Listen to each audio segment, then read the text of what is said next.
I'm James Shipton, Shipton. What is the ethnic origin of this last name, Shipton? It's, as a matter of fact, there's a town in Kansas. There's a town in Yorkshire, England, which I was that close to, but we had to turn and go down and catch a train, so I wasn't able to visit the township of Shipton in Yorkshire. Ah. So that originated from the local in Kansas. I think so. I think the origin of the name is Sheep Village or something like that. But you are Air Force. Yes. All right. What is your birthday? 5th of November, 1929. I'm 86. November 5th. 5, yeah. 29. Yep. So you born in the era of Great Depression. Oh, yeah, yeah. Tell me about the Great Depression you Well, experienced. I was born Where in were you born? Kingston, Ontario. And? And my dad worked in a hotel, and my mother worked at the, I guess you'd call it cigarette stand, whatever, you know. How difficult were you to go through that Great Depression? Was it okay to you or what? Oh, yeah, well, a lot of Americans came up to Kingston, and they were good tippers. And my dad owned a Model T Ford, you know, with a rumble seat. Ah. And he used to take myself and my uncle, who was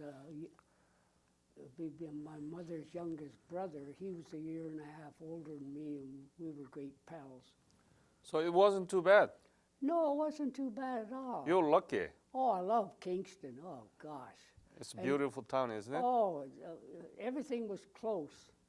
You know, you could go swimming, and there was a hockey rink down at the corner, and it was just a super place to live.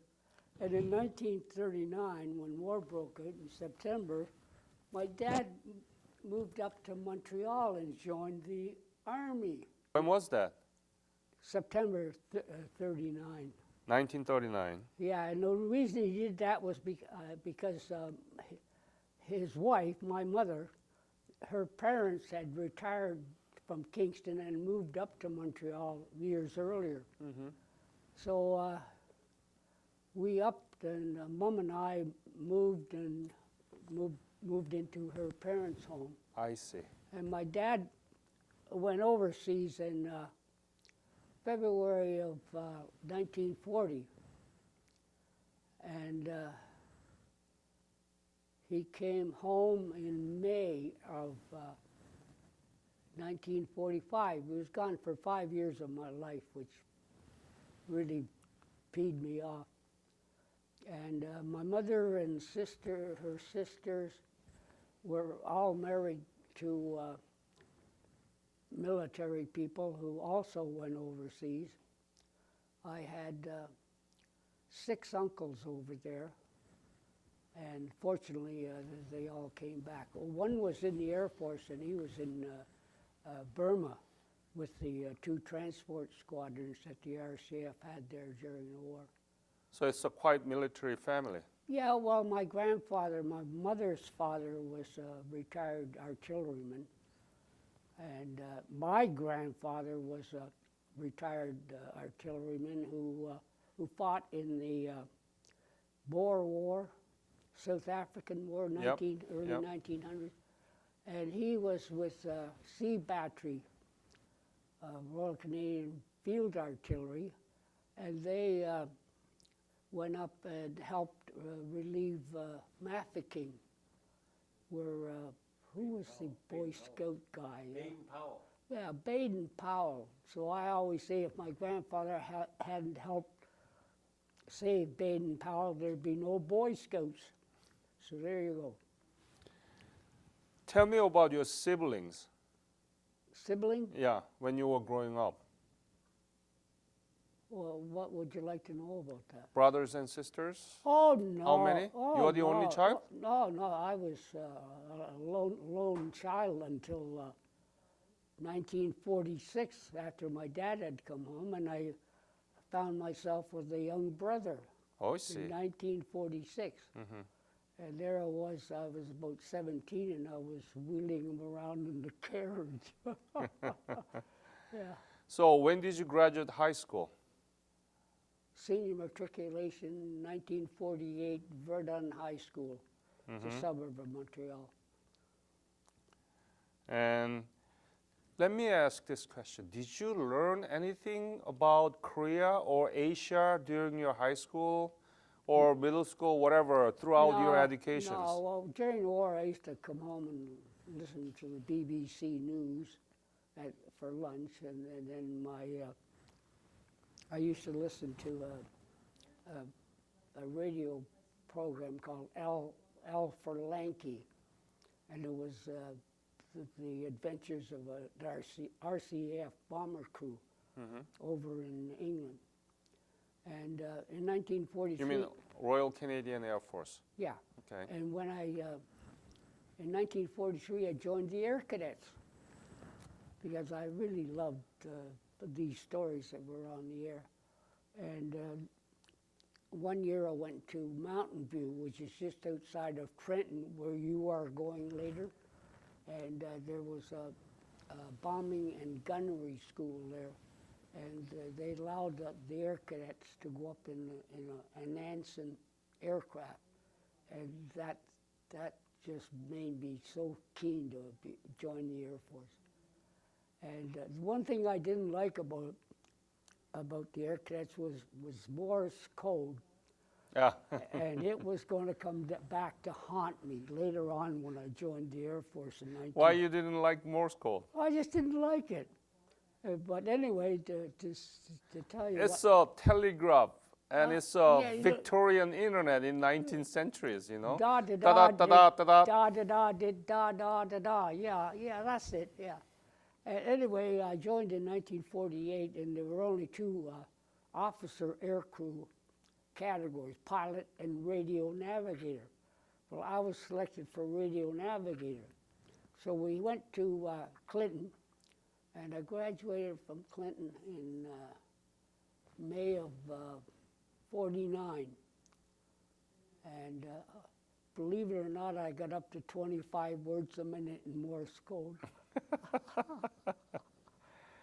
Anyway, after that, we went to Trenton and we took an air gunner's course. And we flew in Lodestar aircraft. It's What is the name? Lodestar, Lodestar. Lodestar. Yeah, it's It's a bomber? yeah. The Hudson bomber is a very close relative, and we would go up and do fighter avoidance maneuvers, and they had Vampire jets at Trenton, and we'd go up and over Lake Ontario, and they would make passes at us, and we'd stand in the Astrodome and tell the pilot to corkscrew right, corkscrew left, and that avoided the fighter from getting on our tail. And then we also went out to did some air gunnery on these aircraft, and we fly over Lake Ontario, and a Dakota aircraft, C-47, would put out a drogue, and we'd get into the turret and fire at the drogue. And while we were there, the Princess Elizabeth came over to open up what we called the Pearly Gates at Trenton, and you'll see them when you're there. And they're the British Commonwealth Air Training Plan. They put them up in memory of that. And we, as we said, and so we were out of school for about a week. And we used to say, if it moves, salute it. If it doesn't move, paint it. And we acted as ushers during that visit. So to make up for this, we had to do a hell of a lot of flying. And this one trip, Tim, who is coming this afternoon, he and I went up together. I only had to fire 500 rounds of 50 caliber, and Tim had to fire off 1,000. So I got in the turret first, and I fired my 500. Tim got in. How did you feel like shooting this 50 caliber? No, it made a noise. And Tim swung the turret, beamed the aircraft, and aimed at the drogue. And I think he fired a 1 second burst. Oh, and before that, they couldn't get my drogue in, so they had to put two. There were two there. And Tim pressed the trigger, and both of the drogues floated off into the Lake Ontario. But going back to my original question, did you know anything about Korea when you were growing up from your education? I didn't know where it was. You didn't know my country? No, well, it was under Japanese suppression, so how could we find out anything about What it? did you know about Japan or China? Did you learn anything about Japan and China from the school? Well, you didn't have to. You could learn it from the newspaper. The war was on. So, yeah, I knew about Japan. But you knew nothing about Korea. No, So now you are, how old are you? 86. 86. Looking back all those years, Yeah. you knew nothing about Korea, but you end up fighting in Korea. No, I wasn't a fighter. I was in the Air Force. I was a lover. I know, but still, you were in Korea, right? No, You never been in Korea? no, Oh, okay. no. I left the squadron before they started flying into Korea. I got as far as Japan. I did 12 trips as a radio man. And then I left there and came back to Montreal, and when it flew into the Arctic, flew as far east as Cairo, far south as Belém in Brazil, and as far north as Resolute Bay, which is at 75 north, into the Arctic. When did you leave for Japan? We left at the end of July 1950. 6 aircraft, 12 crews, plus the maintenance people and spare parts. And where did you station in Japan? We weren't stationed in Japan. We flew out to McCord Air Force Base, which is Tacoma, Washington. Tacoma, yeah. And, McCord Air Force Base, yeah.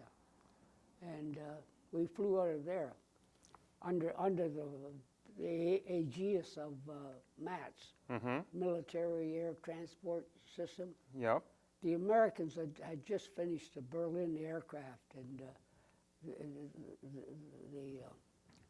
there was a sudden influx of C-54s into the base, and then they really got involved in the airlift. So it's from Tacoma to Japan, it's a flight. Yeah, And you come back. yeah. Ah, It's okay. back and forth. And How long did it take? How long did it a take? return trip took about 50 hours, 50. 50. Not counting stopovers and that, but 50 hours flying. In the air. Yeah. Really? Yeah, we flew from McCord to Anchorage, Alaska, Elmendorf Air Force Base, and then out to Shemya, which is in the Semichi Islands. It's the second last island. Attu is the last island. In the far north, right? Yeah. Kuril, yes. Yeah, and then from there we flew to Tokyo. Tokyo. Yeah, we did one trip where, God, we went into Misawa one time, which is on the North Island, what's the North Island, Honshu? Honshu, yes. Yeah, we went in there one time because of strong headwinds, and we were getting low on fuel, so we diverted to Misawa. Jim, what kind of aircraft were these? North Star. It's a DC-4 with inline Merlin engines. The same engine that powered the Spitfire and the Mosquito aircraft here in the war. That's why I'm wearing hearing aids. Yeah. So tell me about the main mission of your flight. What were you doing? Initially, we were carrying troops, soldiers, American soldiers. How many were you able to accommodate? Oh, God, that would be the air traffic guys.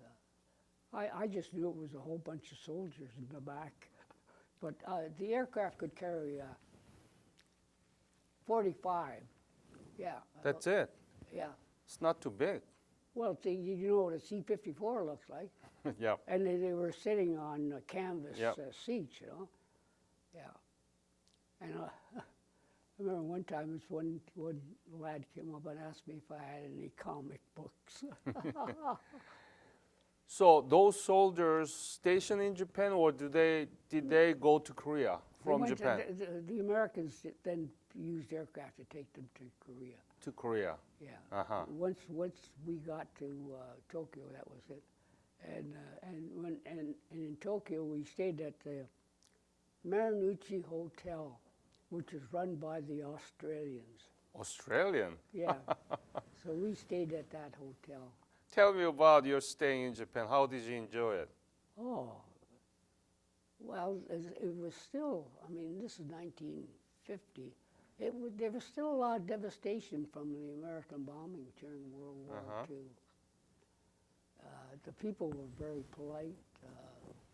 I loved it when the ladies dressed up in their kimonos. And you hear Kimono, yeah. Yeah, you hear the clip-clop of their wooden shoes. Mm-hmm. Yeah. And one time, one Sunday morning, there was an earthquake, and we all dashed outside, and the Australian came out and said, "Get back in here, something's liable to fall off the building and kill you." So we did, and when we got inside, the Australians opened the bar. So you've never been in Korean soil? No, sir. Mm-hmm. No, sir. Did you hear anything about Korean War from the soldiers that you were taking? No, we were only taking them there. That was it. That was it. Yeah, and of course later on, I guess it was about December or November. When's the American Thanksgiving? It was in November when the Chinese came across the Yellow River and caused all kinds of havoc with the Allies. Late 1950s. Yeah, yeah. From then on, we carried aerovacs. What is that? Wounded. Oh. And we'd go to Itami, which was west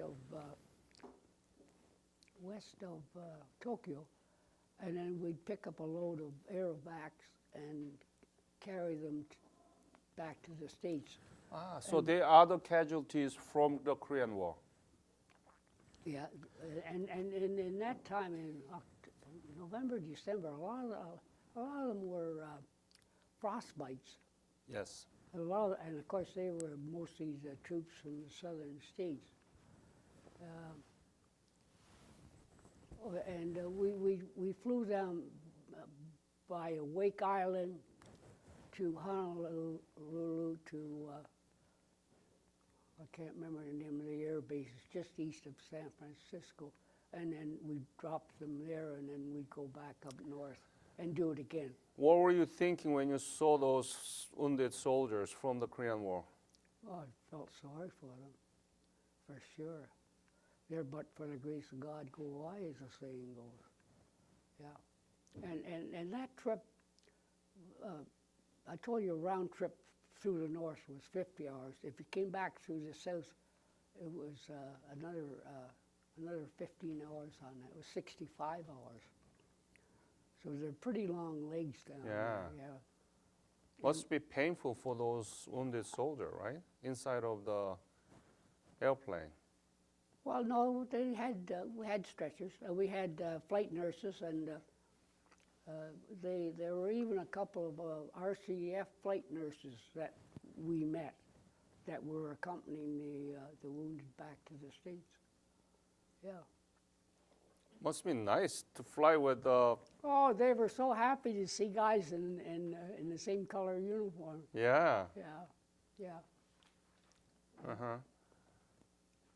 So when did you retire from the Air Force? Oh God, 1985, 1986. I can't remember one or the other. I spent over 37 years in the Air Force. 37 years. 37. Is there any episode that you want to share with us about your duties inside of the airplane, especially when you were carrying the wounded soldiers from Korea? Any episode, anything? Well, no. What do you think about Korea now? Oh, I think Do you know anything about Korea now? Oh, hell yes. It's gone a long way. Gone a long way. I know I've got two of their TV sets in my house. Yeah, oh yeah. Tim Timmons actually went, the fellow that's coming here at 3 o'clock, he actually went back to Korea. Huh. And he went to Korea during I'd left before they started flying into Korea. Yeah. That's what we are doing. We're trying to preserve the memories Oh, yeah. and their honorable service and sacrifices. Well, So you that better do it soon, because it's fading. exactly right.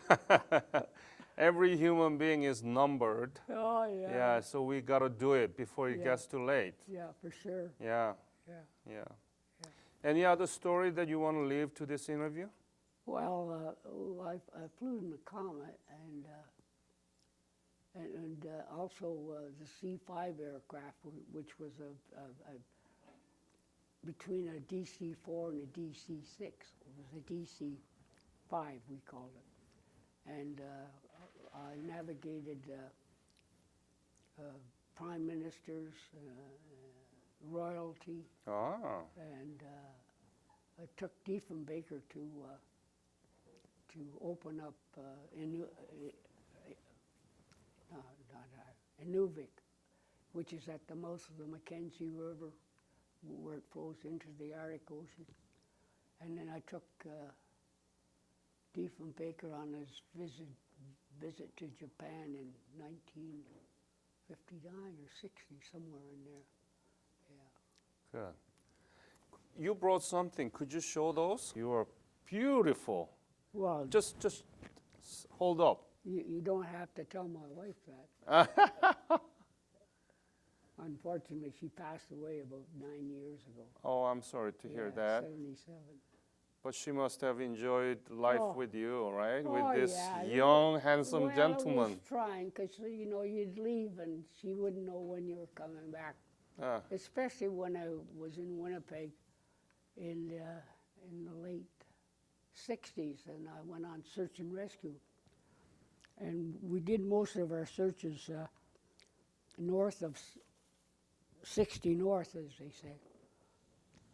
And that was very rewarding to find people that were missing and not reported. We found quite a few that were still alive, but I found quite a few that were killed. you know, this is what Korean War veterans from Canada did. Now the country of Canada and Korea become very close, trading partners. Oh, yeah. And before your fight, we didn't know each other. Oh, hell no. So I think that's the foundation that the Korean War veterans from Canada did. And we were able to pull this simultaneous, Yeah. unprecedented economic development and democratization because you fought for us. Yes. And I had 3 uncles that actually went to Korea. They were on the ground. 3 uncles? Yeah, yeah. They fought during the war? They were World War II veterans, Yeah. and two of them were Royal Canadian Artillery, and the other one was, he was Army Service Corps. When were they in Korea? Before the war, right? Before the war? Was during the war? That your uncle? During the war, they went, I think the Army started going there, in what? 51. 51, yeah. They were there 51, 52, somewhere in there. Oh, Oh, yeah, 3 uncles you said. yeah, Could you tell their names? yeah. Stephen George Williams and Donald Earl Williams. Mm-hmm. And they were my mother's brothers. My mother came from a family of 9. She was the oldest girl of 5, and there were 4 brothers. And the youngest one was the one that was I was closest to. Ah, Yeah. they came back Yeah, safe? from Korea. Yeah. Uh-huh. Well, the artillery, they're behind the lines, but yeah, Wow. yeah. They must pass away, right? Oh gosh. Yeah, yeah. Oh, years ago. Did you hear anything about the war from your uncles? No. Uncle Steve, he was a scrounger, even during World War II, when he was in Italy. And my dad was there too, in Italy, Sicily and Italy. He was the greatest scrounger. I heard that he talked in an American out of a Jeep in Korea. He could do that. He was a bit of a devil. Yeah, we love devil. So any other things that you want to leave to this interview? You want to say anything more to this interview? Oh, I can't think of it. If you ask me a question, I can answer it. Hmm. I